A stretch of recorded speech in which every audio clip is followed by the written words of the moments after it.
దేశవ్యాప్త సమ్మెకు పిలుపునిచ్చాయి కార్మిక సంఘాలు. హైదరాబాద్లోని పలు ఆర్టీసీ, ఆటో కార్మిక సంఘాలు కూడా సమ్మెకు మద్దతిచ్చాయి. దీంతో సిటీలోని ప్రజా రవాణా వ్యవస్థపై సమ్మె ప్రభావం పడే అవకాశాలున్నాయని తెలుస్తోంది.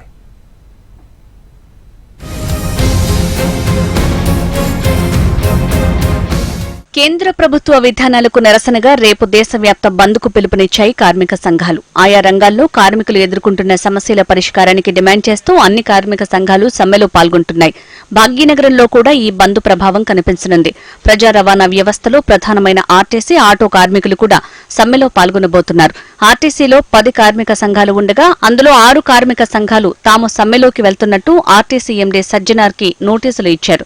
దీంతో రేపు మధ్యాహ్నం వరకు చాలా బస్సులు డిపోలకే పరిమితం కానున్నాయి. న్యాయ సంహిత చట్టంలోని హిట్ అండ్ కేసుల వల్ల డ్రైవర్లు ఇబ్బందులు పడతారని, అందుకే తాము ఈ సమ్మెలోకి వెళ్తున్నట్టు ఆర్టీసీలోని కార్మిక సంఘం నేతలు చెబుతున్నారు.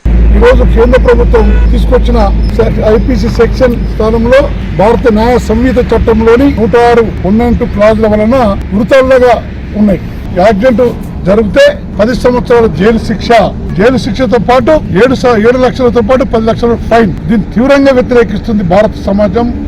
వ్యతిరేకించాలి మనందరము. ఆర్టీసీలో staff and workers union ఐఎన్టీసీని వ్యతిరేకిస్తుంది.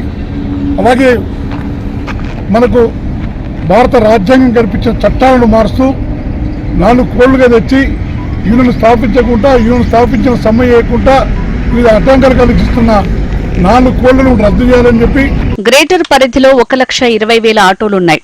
Congress, BRS అనుబంధ ఆటో కార్మిక సంఘాలు సమ్మెకు మద్దతిస్తున్నాయి. రేపు ఆటో డ్రైవర్లంతా రాష్ట్ర, కేంద్ర ప్రభుత్వ విధానాలకు నిరసనగా సమ్మెలో పాల్గొనాలని పిలుపునిచ్చారు. ఇక మరికొన్ని సంఘాలు మాత్రం తాము సమ్మెకు దూరంగా ఉంటున్నట్టు ప్రకటించాయి. మహాలక్ష్మి పథకానికి సంబంధించి ఆటో డ్రైవర్లు పడుతున్న ఇబ్బందులపై ప్రభుత్వం ఈ నెలాఖరు వరకు సమయం అడిగిందని, అంతలోపే ఒకరోజు సమ్మెకు వెళ్లటం ఏంటి అంటూ బీఎంఎస్ కార్మిక సంఘం ఆగ్రహం వ్యక్తం చేస్తోంది.